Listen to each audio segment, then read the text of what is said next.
Hello, everybody. Hello, hello, hello.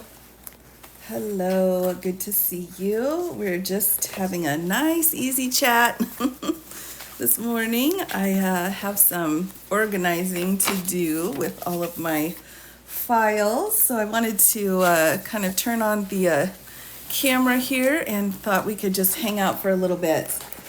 Hello, hello, hello, everybody. Hello. Welcome, welcome. Oh my goodness, I'm trying to organize my paperwork here for the New York case. Yes, yes, indeed, everyone. Boy, we've spent a lot of time going through this New York case, haven't we? Good afternoon. Yes, hello, hello, hello. Happy Friday. Yes, so no worries about the trolls, everyone. We're just going to take it nice and easy here. Organize my paperwork. So, hello, yes, good afternoon. Hello, yes, 34 times. So, yeah, the gag order, that's a great question for those of you who did catch his press conference, I guess is what it was. Someone has to request that gag order to be lifted or once the case is finished. Hello, Deborah. Hello, hello. I'm just kind of going through my file right here. Yes, he does. He most certainly does continue to do the talks. I was able to get a great night's rest, everyone. I had lots of, that's Florida. I had lots of things I had to take care of, so I was able to get that done. But yes, indeed, it has been a busy situation here. So I thought we could go through can the judge sue him for slander? Oh, great question. No, I don't believe so. Because technically the judge is part of the government, and so that's First Amendment. That's definitely covered there. Yes, hello, hello. Gag order still in place even though the trial's over. So far, yes, until there is an order lifting the gag order, it is in place. So it doesn't automatically just dissolve, which, you would think it would, but it doesn't. So, hello, here we go, Mr. Blanche. Oh my gosh, thank you, love your content. Oh, good, good, good. They're losing their minds. Oh, I know, they really are. They're very upset, aren't they? They're quite upset. Quite upset indeed. Yes, so, and they will be. They will continue to be very upset for quite a while, everyone. So we, need to kind of be prepared for that, that there are going to be some people with some very strong feelings. And, that's okay. The one thing I can remember, though, whenever that happens, whenever anybody loses anything, is that I remember, I can't remember which television news station it was, but in 2016, when Trump won the election, there was someone on one of the news stations covering it, and one of the Trump supporters it's like a full attorney or somebody respectable, came on and was like, ha ha ha, we lost, you lost, we won, ha ha ha. And the news anchor was like, wow, I really don't like you right now. So I always think of that. I'm like, come on, you have to win and lose with dignity, people, right? Win and lose with dignity. That's, I think, important. Mass text messages asking for money. Yes, I don't doubt it. Yeah, they're gonna need some. I thought it was interesting on Trump's talk when he said that the Democrats had all this money and he didn't know where it was coming from. I thought that was very interesting. Like, okay, well, yeah. So, not equate to jail time. Well, you just never know. Great question, and you just never know. If you've got no criminal history, and we also have to remember, everybody, that although we do have 34 felonies, yes, but these are white-collar crimes. So we're not talking about, some kind of forcible felony here. So nobody lost any money, which is the other thing. It would be different if you wrote 34 bad checks. That would be different because somebody would have lost money. But although there were criminal things going on here, we're not at a level where, that could elevate whether or not you're going to be going to prison. But one of the major things that I think is going to be a contributing factor for Judge Merchan, based off of what he ruled in his sanctions order, was that Mr. Trump is not showing any kind of remorse. He's not acknowledging that he made any mistakes. So I think that's pretty significant. That's pretty significant. Right. So Cohen had some tax evasion issues as well, though. And his was a plea agreement, I believe. So I think that's part of it. Right. Now it's smart to call the judge corrupt and slander them repeatedly. Oh, I know, right? So, yes, let's say bad things about the person that's in charge of your sentence. Like, oh my goodness gracious. Hello, Kristen. Yes, and he'll continue to be very threatening. And that's kind of what happens when someone gets backed into a corner. But I'm sure Judge Merchan is taking care of it. Right. So, yes, Sarah, right. And we are going to be overcome with trolls, everyone. So it's okay today to let the trolls run. If you want to, I'm just going to make an exception for this live. If you want to respond to the trolls in the comments, everyone, feel free. That's okay. Just stay within community guidelines. But let's just let the trolls run. That's just going to be kind of part of what we're dealing with here. So I have faith in Judge Merchan. I do too, Jen. I do too.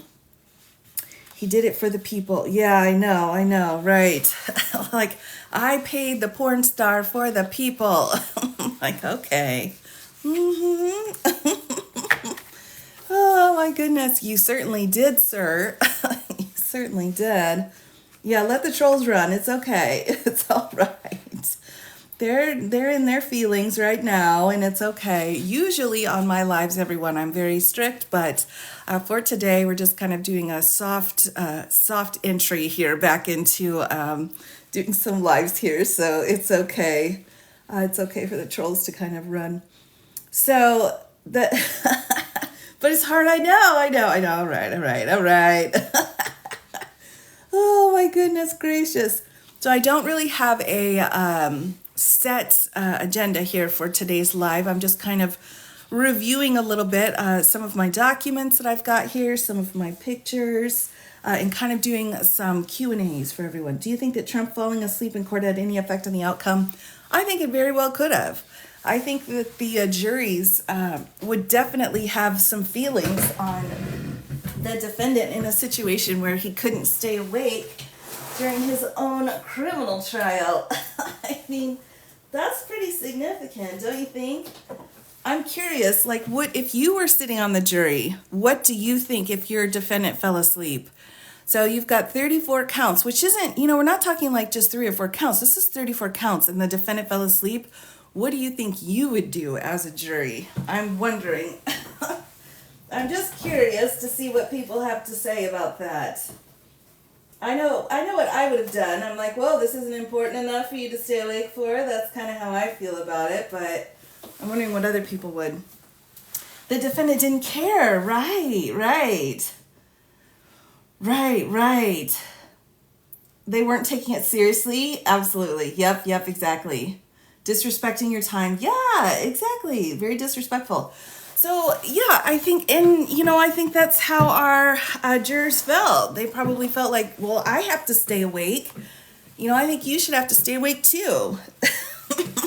Well, there could be some of that, David. He's an old man. I think that definitely could be a mitigating circumstance for sure, but also sleep problems holding it well. And there you go. I think that's important as well, that there could be very good reasons for falling asleep. But I think if he had real sleep problems, and I'm wondering too, why defense counsel didn't address it in his closing. Like, he addressed everything else. Like, why not say, and this is an exhausting situation. He's here in court all day and campaigning all night, so of course he's gonna fall asleep. That would have been something I probably would have addressed, but maybe they just thought, well, we'll just gloss over it, no one will notice. So I'm just kind of going through the pictures here, everyone. So we have 3 of our many courtroom artists here. We must remember the hard work that they put in for us here. We've got Jane Rosenberg, Elizabeth Williams, and Christine Cornell. So, of course, big round of applause for them and all of their very hard work that they did here. He's also elderly. Well, right, exactly right. So, I'm sure that all happens. His ego wouldn't let him say that. That could be. Now, I didn't see Mr. Blanche give an interview, although I've heard he has done one. But this is opening statements, everyone, just kind of reminding everybody about the case. Mr. Blanche said that Mr. Trump was very involved in the case. And so maybe Mr. Trump was like, I just don't want that to be said. So, and that's his prerogative. That's absolutely fine. This is a picture here of Mr. Blanche, just kind of going through my stack here. Long, long ago in a faraway galaxy, everyone. Oh, my goodness. Yes, so... Yes, long ago and far away. Here we go. Now, here is Mr. Pecker. Here, remember Mr. Pecker was on for quite a bit. Who writes the report for sentencing? What if the felon doesn't cooperate? Great question. So we have Department of Corrections, so probationary places in New York. I'm sure they've got their own title, where they go out into the world and they talk to Mr. Trump. They talk to him about his background. They talk to family and friends and make an assessment about what the best appropriate, the most appropriate accountability would be for him. So, that's the thing, is they sit down and they do a lot of interviews. So usually those probation officers or parole officers, typically probation officers, they're the ones that know how to do it. They know how to get this information out of someone who doesn't want to give it to them. So they're very, very well trained, have that information. I think he had as much of a chance as anybody else here. And then we've got Mr. Pecker.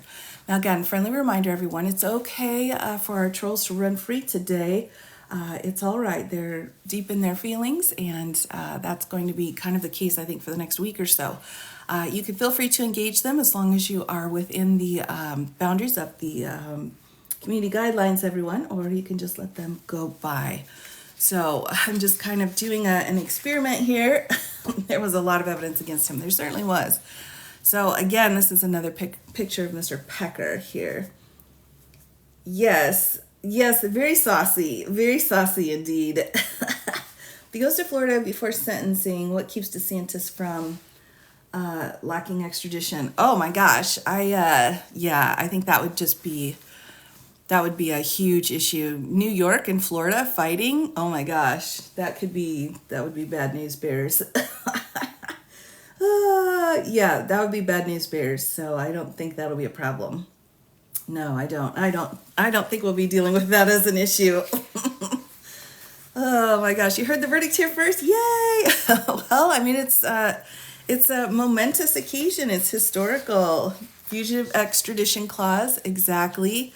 We've got rules that have to be followed. All right, lots of Mr. Pecker. Okay, so here is Miss Arona Graff, and she was one of the first people that testified too. She was a secretary. Trump travels restricted likely. Yes, quite so, although they might make some exceptions for him because he is campaigning. So we'll have to see exactly how that turns out. We have the Trump defense team here with D.A. Bragg right there in the back. Yes, and then we have Mr. Farrow here. He testified. That is Mr. Cohen's banker fella. So just kind of going back through here.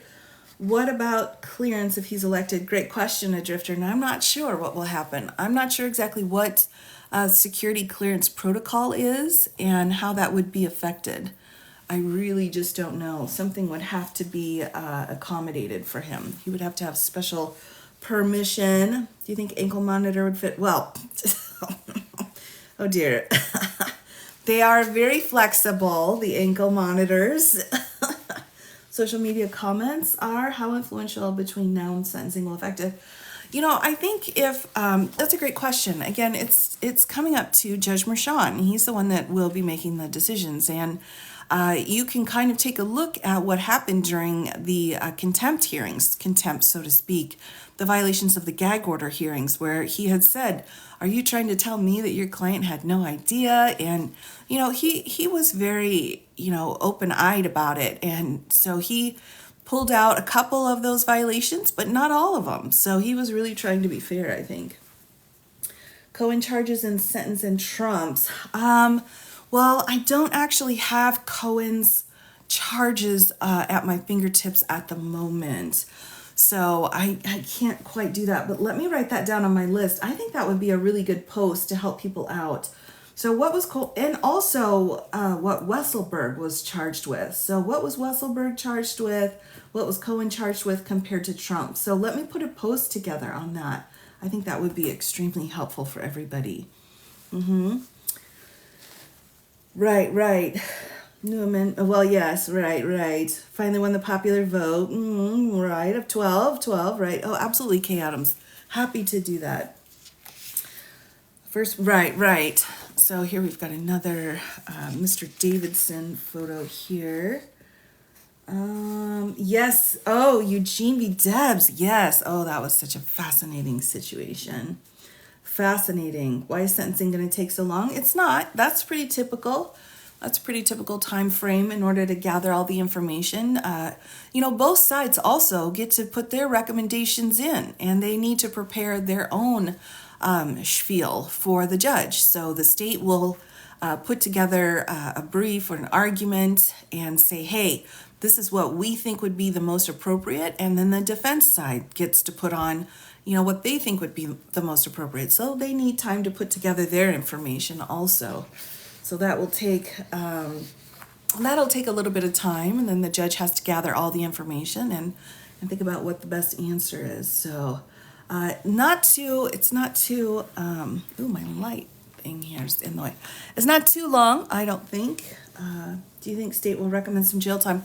That I really don't know, everyone. Again, we have this idea, and I think it's overall, it's for all crimes, and this is really what's happened in the last 40 years, maybe 45 years, where, when we think of crime and punishment, we think of you do the crime, you do the time. And so rather than look at the reason why you do the time, we tend to look at it as, well, you did something wrong, so you need to be punished, as opposed to, the other reasons why we have, different ways of taking care of people after they've committed an offense. So, are we trying to keep you away from the public? Are we trying to make you think about the bad things that you did? Are we trying to rehabilitate you? What's the reason for the punishment? So, if you want to get philosophical. So sometimes actually being in jail is not going to accomplish the same purpose or the best purpose. And I say that only because these are considerations and things that the judge will take into consideration. So he's going to take a look at that. What are the ranges in sentencing he will likely experience what a normal guy would? Great question, Julie. I would say, this is Miss Hicks again here, I would say up to 4 years would be, I would think that would be appropriate. I mean, Martha Stewart got 18 months, 2 years. Forgive me, Miss Stewart, I cannot remember.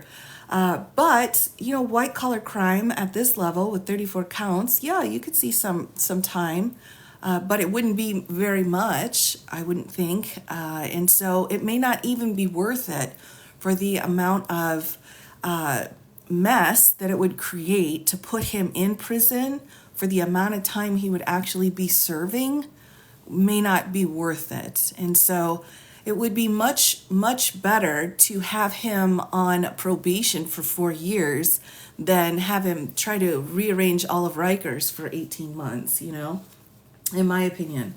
So it could be, we can't put him in general. Of course we can't. That would be absolutely cruel and unusual punishment. And, I know everyone's frustrated and angry and, we dare to dream. I get it. But we also do have certain basic human protections. He may not in his world, but we do. And maybe he does deserve it. Maybe he does. But ultimately, our criminal justice system is not supposed to work that way. So it should be exceptions when people are treated so horribly. That should not be the rule. So we're on a work gang. Well, given his age, I'm not sure. Again, that would be something else. Because if you look at They usually pick work for the prisoners to do based off of their age. So I'm not sure, like, he wouldn't be doing like a lot of outside work. I'm wondering what work he could do. Like, laundry would probably be too hot for his age, but he could probably do kitchen work. He could do kitchen work, dishes. He could do that. I think that would be okay for his age. Cleaning, any kind of like, he could do the floors, those kinds of things. Dishes, yes, absolutely. Peel potatoes, yes. All of those things would be appropriate. Library, janitorial, yep. Yeah, I think any kind of outs, maybe no knives, fair. Library, right. Dishes. Well, see, and you just don't have that many people for the library.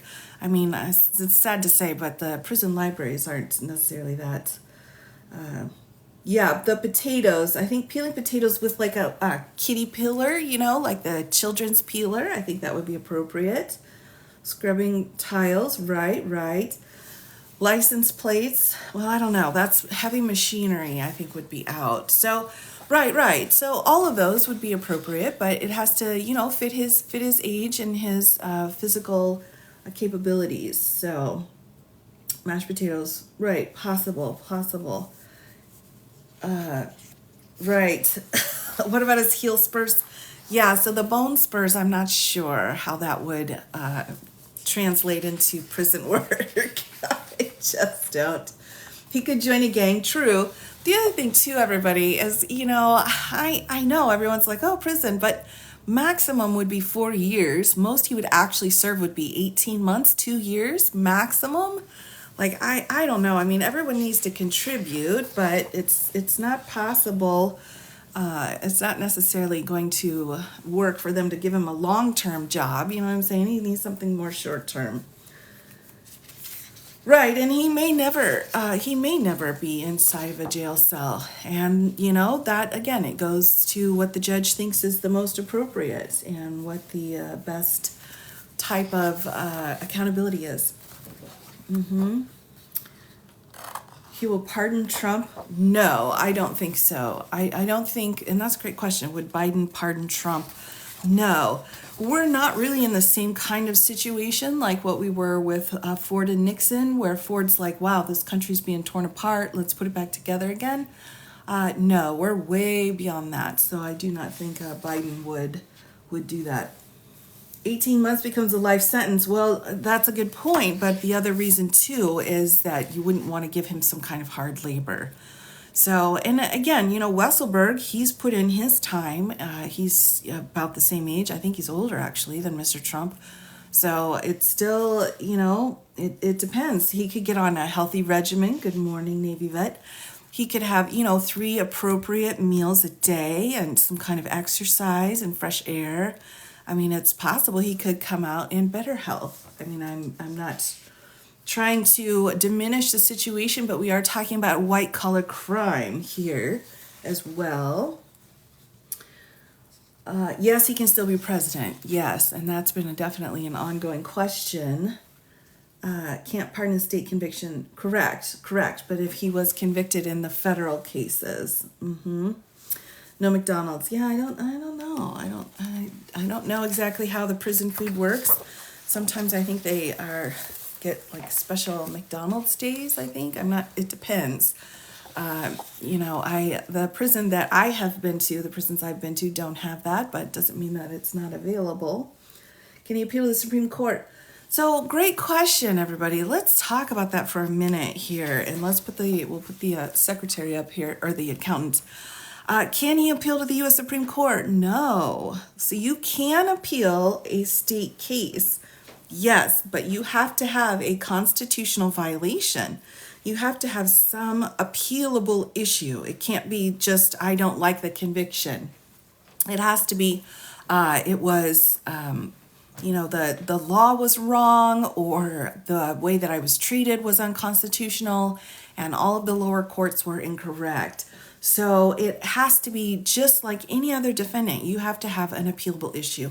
I think one of the best ways I can illustrate this would be by using a very old case out of the 60s, which is Gideon versus Wainwright. So he represented himself. He asked for counsel. They said you can't have counsel. So he appealed. That court said you can't have counsel. He appealed again, all the way up to the U.S. Supreme Court. And the Supreme Court said, yes, you can have appointed counsel if you are an indigent. That was a constitutional question. Could he have counsel appointed? So if you have a constitutional question like that, or if the law you're charged with is seen as unconstitutional, yes, you can ask the Supreme Court. But if you do not, then they do not have jurisdiction. U.S. security clearance, I just don't know about that. What if he's an indigent? Right, so he's allowed counsel if he's an indigent, just like all indigents. Right. So here's another one. This is Miss Sally Franklin. Who remembers Miss Franklin, who came in and talked about his books? We lose his Secret Service in jail. Now that I don't know. That's on my list of things to look up about how exactly the Secret Service would function with him in jail. I don't know. What happens next? Right. So both sides right now are preparing their arguments or preparing their information they want to give to the judge about what they think the most appropriate sentence is. So they're putting those things together. Mr. Trump's team is probably putting together an appeal. They have to find, the top couple of issues. They tagged a whole bunch of things throughout the trial that they could appeal on. And so he's putting together his appeals. So the appeals getting written, and it shall be filed soon. And then they are working on the most appropriate sentencing. So that's what's happening behind the scenes right now as we wait for that sentencing date to come in. Oh, off you go, Steffi. Hope everything turns out okay. They didn't object very much. Well, it depended on the situation. There were, but true. Here, let me start it like this. True. They didn't object as much as they probably could have. And in fact, Judge Merchan even said, hey, why didn't you guys object more? So I would agree with that. Gets probation. What might his flight travel limitations be? So I would say for travel, he would be able to travel in the United States. That would not be limited. His flights would also not be limited. The only thing he would have to do is make sure that they knew exactly where he was and when he was there. So it would be more of a monitoring situation rather than actually have him not be able to travel. He would just have to tell them exactly when and where he was at all times. And imagine how frustrating that would be for Mr. Trump. So he would have probably a team, a squad of probation officers who would be in charge of where he was 24/7 and exactly what he was doing. Because if he messes up, if he doesn't tell them, like, oops, I'm sorry, I forgot I was in Kentucky, or, whoops, I meant to say I had this thing. If he forgets, then he gets yanked. His probation gets pulled and he can go in for probation violation. Will he change attorneys for the appeal? He could. Yeah, most countries wouldn't admit him. Right. He's going to need to stay in the United States. I highly doubt they would allow him to go, out of the United States, although I suppose it's possible. The whole reason why there is monitoring is to make sure he doesn't leave and not come back. So long that they have some kind of confirmation, so long as they've got confirmation he will come back, then, allowances can be made for his travel. What was he guilty of? Well, he was guilty of 34 counts, 34 felonies here. So there you go. So he's guilty of, let's get them in order, shall we? This is a little bit easier here. Count 13, 19, 16, 22. Oh, these are all out of order. So these are the general ledgers, check stubs, invoices. Count 14 here. Can't you have rented to Moscow? Well, right. Seat has to part. Well, right. Yeah, what was he not? Isn't he already not able to leave the country? Right, that's a good question. I think a lot of people asking, will his passport be taken? And that's a good question. I'm not sure if somewhere has already taken it. Has Florida, has DC taken his passport? Did Georgia take his passport? I don't even know if he still has his passport at this point. Is the gag order still in place? To the best of my knowledge, there's been no order lifting it. There has been no expiration that's been put on it, specifically in the order that I remember. And so without any order lifting it at this point, yeah, the proceedings still continue on. We only have to turn, oh, that I don't know. Good question. You don't think anyone ever took his passport? Okay, yeah, I don't know. Can states deny him entry? No, I don't think so. I don't think so. Come on. What states deny convicted felons entry? That's all you have to do. If you're not sure what's going to happen, you just put in your mind, like, can a convicted felon do this? Can a convicted felon do that? And then whatever the answer is will help you. They didn't take his passport in Georgia. Okay. Right. Well, there's lots of people in this country we don't necessarily want here, but that's the thing about the about the United States is like, that's not our call. It will not stay in place forever. Once the all of the proceedings are officially done, when all of those are done, the order then will be over. But I would imagine someone's going to file a motion before. Can you explain what you have here? Oh, sure.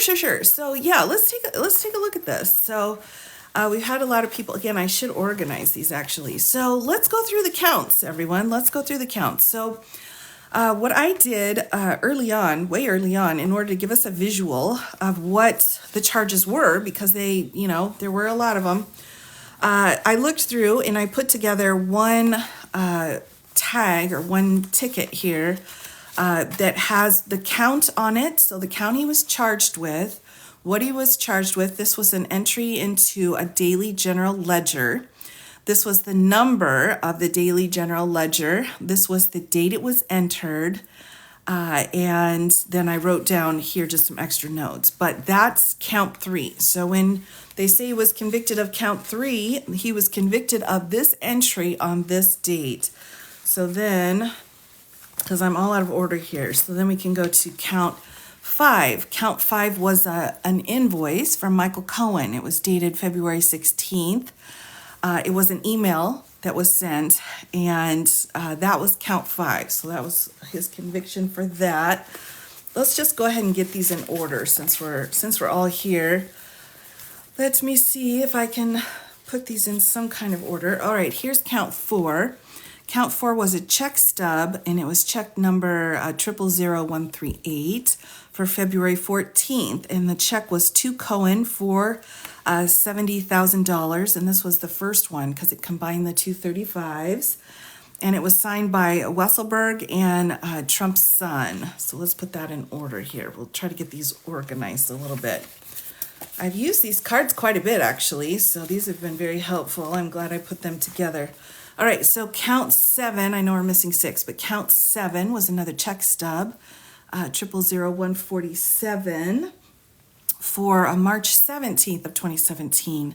2 trustees signed that check. So, and that was one thing too, when it came to the guilty and the not guilties, when I was listening, I was wondering if for some reason, just because he hadn't signed some of the checks, if they would find that a reason. But, it's absolutely not. They went full out on all of them here. All right, so let's go back to count 1. We have an invoice from, thank you so much. So we've got an invoice from Michael Cohen, February 14th, and this was for the legal services, which is incorrect. And so this was count 1. So we'll put these in order here. Count 2 was another entry into the daily general ledger. So here's another one, daily general ledger. Count 4 is the check stub. So this was one transaction, all right? Now we've got the invoice here from Michael Cohen in the check stub. So now we got to look for count 6. Let's see if we can get that in here. I know about and teach constitutional law, so there's that. Number 6 here. So I would say in general, yes. So this was a daily general ledger entry. So this was for March 17th. So you can see here what we have are 3 3 different false entries per month, all right, is how it worked out. See this, the invoice here, which was an email, then we have the daily general ledger, and then we have the check stub, and then the same thing over here. So they kind of go in batches. So this is counts 1 through 7 here. We'll keep going on here. Let's see, count 8. Hold on, everybody. Oh my gosh, my paperwork is such a mess here. Okay, so we've got count 10, count 12, count 13. Okay, here's number 9. So I still need 8. Hold on, let me find 8 here. Here we go, count 8. All right, so count 8. So here are the first 7 counts. And then count 8 is an invoice from Michael Cohen for April 13th. It was an email. And then count 9, again, each one of these he was found guilty of. Count 9 was a daily general ledger entry. And this is the number of the ledger entry. And this was the date on June 19th. So he's found guilty of that. And then we have count 10, check and check stub, 2740. And that was signed June 19th of 2017. And he actually signed this one himself. So he's found guilty of that. And then where did 11 go? Here's another invoice here, count 11, Michael Cohen invoice, which was an email here on May 22nd. So he was found guilty there. And then count 12 is a daily general ledger entry. Here's the ledger number and the date, May 22nd. And then count 13 is another check and check stub, check number 2700, May 23rd of 2017. And this one was signed by Mr. Trump here. So he's found guilty of that. So we've got 13 counts so far. Each one of them he was found guilty of. So let's go to the next batch here. So we've got count 14, which was an invoice, which was an email here. June 16th email. And see, they kept such good records, so we were able to find exactly where the false statements were written. Now we've got count 15, which was a daily general ledger entry here. And this is the entry number. So he's found guilty of that. And then 16, here's another check and a check stub. And this was check number 2741 here. And this was signed by Mr. Trump himself. So we have multiple checks actually signed by him. So that's count 16. So he was found guilty of all of those. And now we need 17. Here we go. Here's number 17, which was an invoice from Michael Cohen. And this was on July 11th, another email. And he was found guilty of that. And then where's 18 at? Let me see if I can find 18 here. Oh, here we go. 18 was another daily general ledger entry, July 11th of 2017. This is the entry number. Again, this was in the Trump business. So that's the general ledger for the corporation, all right, just to clarify everything. So this is the number in the business record. So he was found guilty of that. And then number 19, let's see. Nope, that's 29. Oh, here we go. Here's 19. 19 was a check and a check stub that was actually signed by him also. And here is the check in the check stub. Here's the number 2781. And on July 11th, and count 20 is an invoice from Michael Cohen, which was another email, and that was August 1st of 2017 here. So that was another guilty. And 21, let's see here. There we go. 21 is another daily general ledger in the Trump Corporation, and this was made August 1st here. And this was, again, count 21. Count 22 is a check and a check stub signed by Trump himself on August 1st of 2017. And then 2821, he will win on appeal. Well, maybe, but that's just not how criminal appeals work. The system keeps on moving. Even if you appeal, you can appeal all you want. I mean, you can appeal forever, in infinity, really. If you've got new evidence, like, who's the guy? There's a guy out in California. Oh my gosh, I totally lost his name, right? The one that is in prison, found guilty for homicide for his wife, Lacey. And they said they found new evidence and they wanted a new trial. Scott Peterson, thank you, Casey. Oh my gosh, thank you so much. Right. Peterson, thank you. Right. So he's been in since what? I mean, 25 years now? Yeah, he can appeal. He can keep appealing all he wants. Scott, yep, exactly. Thank you very much. Yeah, so you can keep appealing. I mean, if you find new evidence or if you're looking through the case and, you find new information, absolutely. He could appeal 10 years down the road if he finds something in his case that he feels could be appealable. Oh, that's so sad. I'm sorry to traumatize everyone by bringing that case up. That was really awful. All right, so count 23 is an invoice by Michael Cohen here. And this is September 11th of 2017 is another email we have here.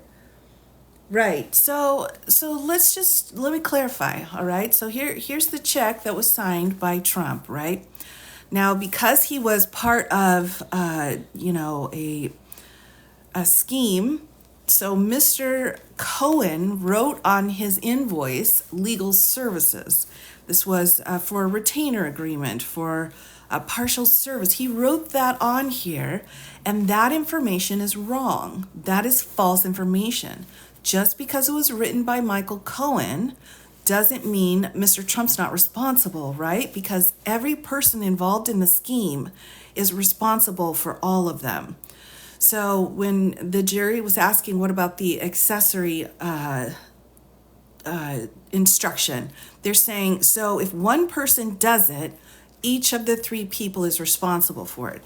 So just because you went into the bank and got the money, the driver, as well as the person that planned it, also are going to be charged with getting the money. So Michael Cohen wrote false information on a business record, which was an invoice, and so he's responsible for that. I know, Deborah, I know, it's so hard. I know. It's all right. Let them go. Let them fly. They need their freedom sometimes. You gotta just let them go. So that's what I'm saying, all right? So he signed the check, yes, but Cohen sent out this invoice email as part of the scheme, so he's responsible for that. And the person that entered it into the daily ledger, that person entered it in because it was part of the scheme. So that's why he got nailed for it, because in for a penny, in for a pound, which means if you're involved in this scheme, even though other people are also involved, then you have to pay for the entire amount of problem that has been created. So just because he only signed the checks and didn't do the other things doesn't mean, because that's what happens in a conspiracy. That's what happens when you work together with other people to do something that's illegal, is that you all get the same equal charges. From the shore to the sea. That's right. What other metaphors can we think of? From the shore to the sea. Oh my goodness. Right. So everyone's like, oh, he didn't sign the check. He didn't have to. He had the invoices from Cohen, and those invoices were entered into his business's books, and he wrote the checks. These are business records, all of them, and he is responsible for all of them. And regardless of all this, you're voting for him. You can absolutely vote for him. This is a democracy. This is the United States. And if you want to vote for a convicted felon, that's your right as an American. No one's going to take that from you. If you want to vote for him, vote for him. Absolutely. I can't tell you that that's who to vote for. That's not my place. All right. So here's number 25, check and check stub. September 12th, 2017 here is signed by Trump. Of course. Yeah, of course. Yeah, I'm not going to tell you who to vote for. I'm just not going to do that. Here's another invoice. Again, this was in October 26th. We're almost there, everyone. We're almost done. It'll be appealed and turned over. Well, the thing about appeals, again, you can ask Scott Peterson, is that you can appeal as much as you want for as long as you want, as long as you have appealable issues. But in the criminal systems, not like the civil system, our timelines, our deadlines are different.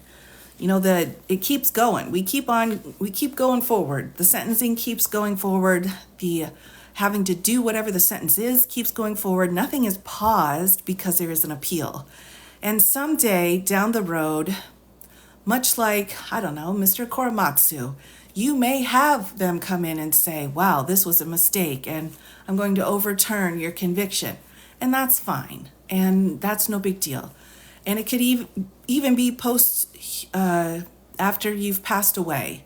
It could even be then, and that's fine too. So I don't see anything wrong with that. You do need a reason to appeal, absolutely. And you can appeal forever. And 100 years down the road, you can be found not guilty and your name can be cleared. All right, count 28. Here's a check and a check stub, October 18th. That one was signed by Mr. Trump. Here's 29. All right, we're almost to the end, everybody. Invoice, again, Michael Cohen for November. Another retainer agreement. And then 30. And this was another general ledger. Here we go. Somebody counts a little time. True story. And then 31 is another check stub here in November. 32 is another invoice. 33 is another general ledger entry into his business. And then 34 is the last count, is a check that he signed on December 5th of 2017. Can the jury go on the media? Sure, why not? Sure, why not? It's up to them. It's their call. They went through an experience, and if they want to share that story, they certainly can. There are some, and they call them, I think, Son of Sam statutes. There are some statutes where the criminals themselves are not allowed to make a profit off of their criminal activity by going to the press, but other people that are involved, like the attorneys in the case, they could talk to the press or, write a book, or the spouses of the attorneys, or the jury people, or the clerks, or whatever. I mean, they all can have that option if they want. Why not, Right. So all 34 counts. And again, I had a question. I wasn't sure if they were going to go down that road of understanding how, you're guilty on one, you're going to be guilty on all of them. But they did. They certainly did.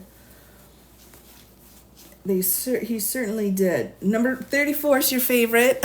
Everybody pick your favorite count. Right. So, and this is a lot of counts too, everybody. This is weird. And it's because it's a white collar crime. It's unusual. We don't usually have this many counts stacked when it comes to something like a homicide or a robbery. You're not going to see this many counts stacked. Well, maybe on a robbery. But, the point is, even drug offenses aren't going to have this many counts on them. But because there were so many documents, we have 34 documents, and that's why we've got so many counts. Trying to save a buck, yeah, I don't know. Yeah, you can, well, I don't know. For me as an attorney, I don't take anything away from Mr. Trump not testifying on his own behalf. I think strategically it would have been a terrible move. I don't think it speaks to innocence or guilt. I think it's trial strategy, but that's how I view it as an attorney. So yes, actually they are cut up folders. That's so funny. I have a lot of legal size folders, so I cut them down to regular size folders so I can use them, and then I have a lot of extra things that I like. IRS goes after him next. Oh, Murray, now listen, they've got some investigating going on. They certainly are investigating. Now, the IRS is like super hush-hush about their investigations, so we don't have a lot of information, but yes, they absolutely do. Wouldn't be a good... Well, right. Why didn't he plead? That's a great question. And, in this situation, I guess an admission of guilt to him he thought was worse, but, I don't know what's worse. The minimums are for the sentencing. Right, so it's a fine, and I think it's a fine up to $5,000 each, for a Class E felony in New York, and then up to 4 years per each one. Yeah. I wonder why he didn't plead. Yeah, I guess, again, he just didn't want to admit, he didn't want to admit it. This whole situation is because he didn't want to just own up to, the situation. So it's like it just keeps getting worse and worse and worse for him. The more he keeps digging, the worse it keeps getting. And he's just going forward on it. Implications of him being POTUS during this time? Well, I just, honestly, I cannot picture it, so I just don't know what it's going to look like. He's still saying he's innocent. Well, yeah, and I mean, go to Rikers and ask how many people there feel like they're innocent. Right, I mean, you can ask. Ego's bigger than oh my gosh, well, yeah, Secret Service can watch him. Well, right, I mean, it seems like he'd be easier to take care of if he was in prison. Because he wouldn't be moving around so much, Convicted felons couldn't run for president. No, I know. No. So if you look through Section 2 of the U.S. Constitution, we have very, very few rules to being president. So that's it. He didn't even know Stormy. I know, right? I know. Well, here she is. Here's Miss Stormy right there, sir. She certainly knew you. Here's another picture of her right there. Oh my goodness gracious. Here's another one. Oh, there she is again. She's all over the place for someone that he's never known. Didn't you have jurisdiction over federal elections case? Can you elaborate? All right, sure. So... Oh my goodness gracious. All right, so here's the deal. The New York charged Mr. Trump with a violation of a New York law. If they had charged him with a violation of a federal law, that would be different. But they didn't. They charged him with a violation of a New York law.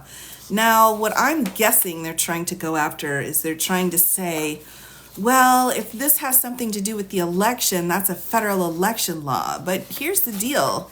In New York has its own code section for violating election laws.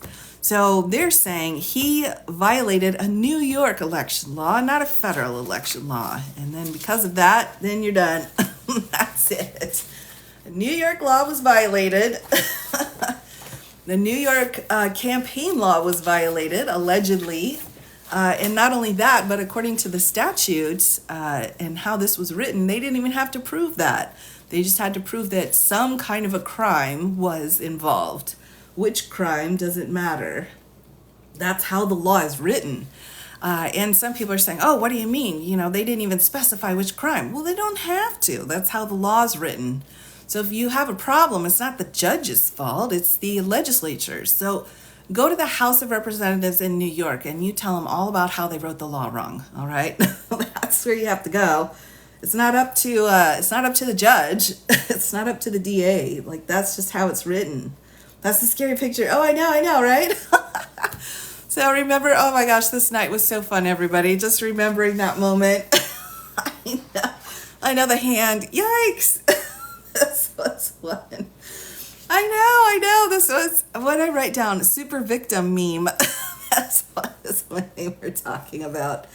Oh my gosh, when they were talking about Cohen. Yeah, the law's the law. And if you don't like the law, you can write to your representative in New York and tell them that you don't like the law, right? But this is New York's law. So just like if you don't like the law in Idaho, you can go to the Idaho House of Representatives and tell your representative that you don't like the law. But if you don't live in Idaho, you don't have standing to do that. You don't have any grounds. Super victim meme. Yeah, that's what it was.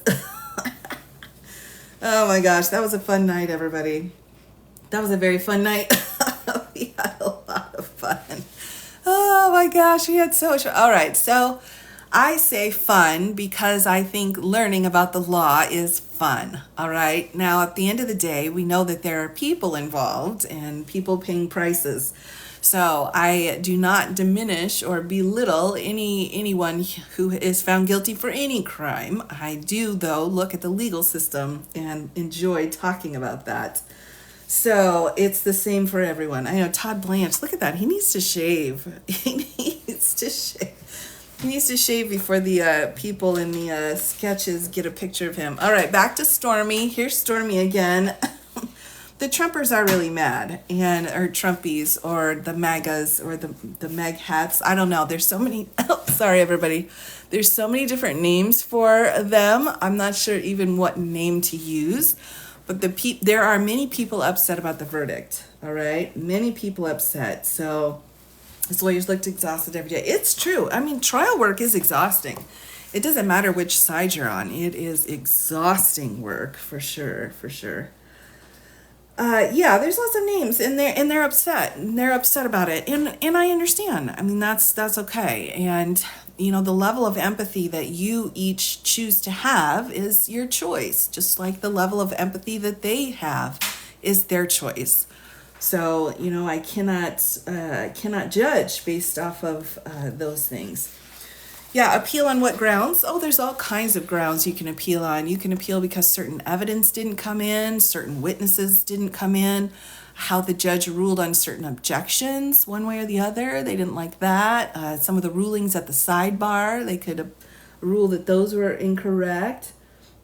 Do you know any KGB? I mean, come on, seriously? I think if you actually met a KGB, you would change your mind, all right?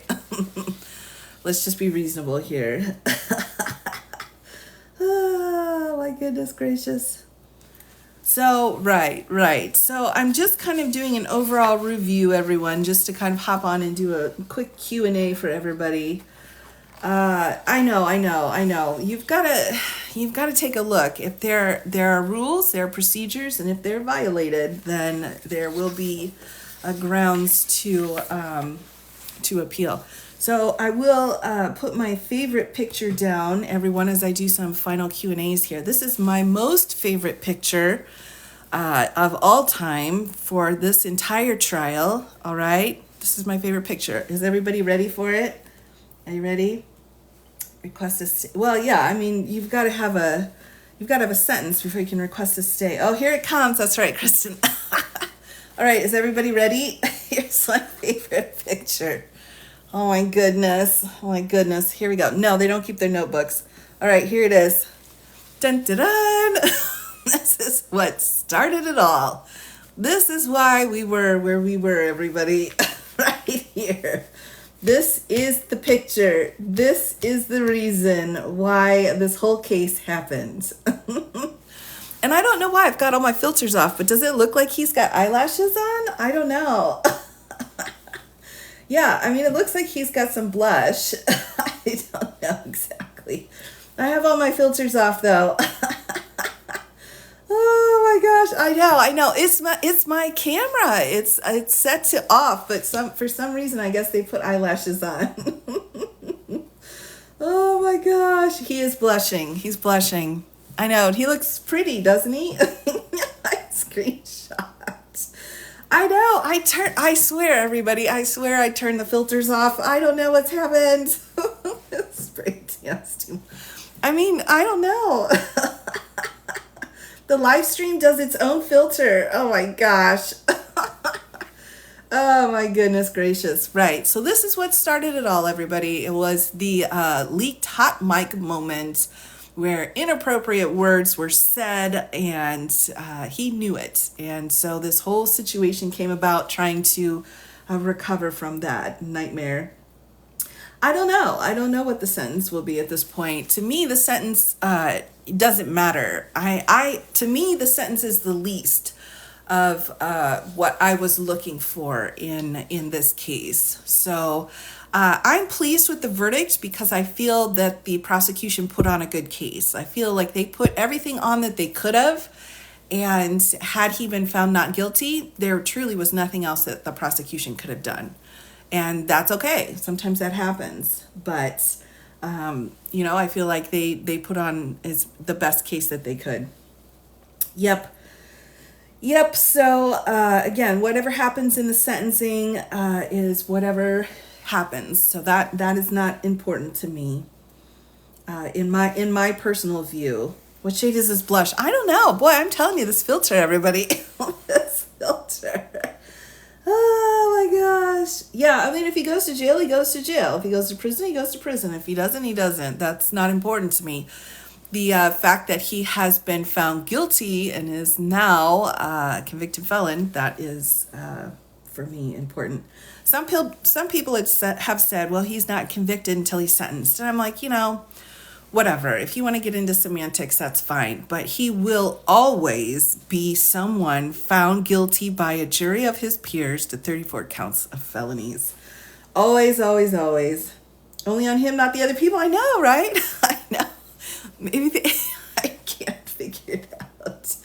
Oh my gosh, I can't figure it out. Yeah, I mean, he doesn't need firearms to do damage, so I guess that part's not that big of a deal either to me, but I get it. Yeah, I think it's fascinating. Everyone wants to go to Walt Disney World to celebrate. That's funny.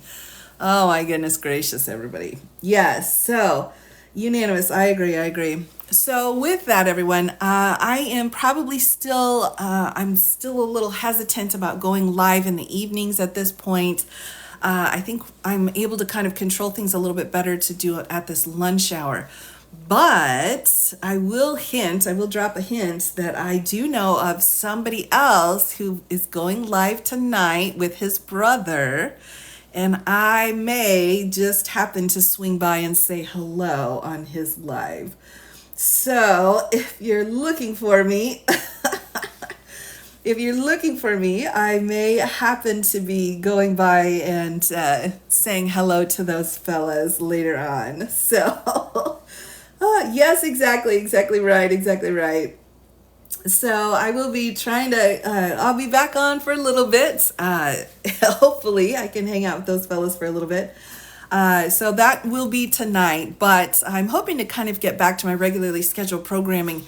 The other thing that I'm interested in, everyone, is do you want me to come back on and read closing arguments? I had just started those.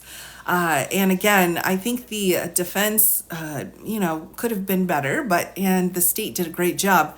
But is anyone interested in me coming back on at some point and doing those closing statements? Okay, so what I'll probably do then is I'll post and then just read. I'll have comments off and then just read those closing statements for a little while and then do a Q&A after that.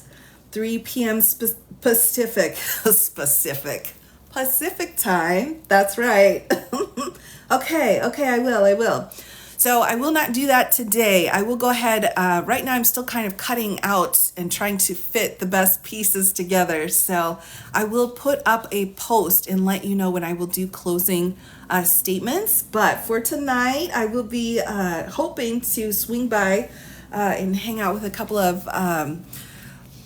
fellas later today, 3 o'clock Pacific time, just to say hi. So yeah, I might do my turn off the comments, but we'll be back into the regular scheduled program pretty soon, everyone. With that, I'll go ahead and sign off for now, but thank you all for coming by and hanging out with me as we go through and kind of review what's been going on. The Bird Boys. So take care, everyone. I saw that Hawk has a date. Oh my goodness gracious. So excited for him. Have a wonderful rest of your day, everyone, and I will see you all very soon. Take care.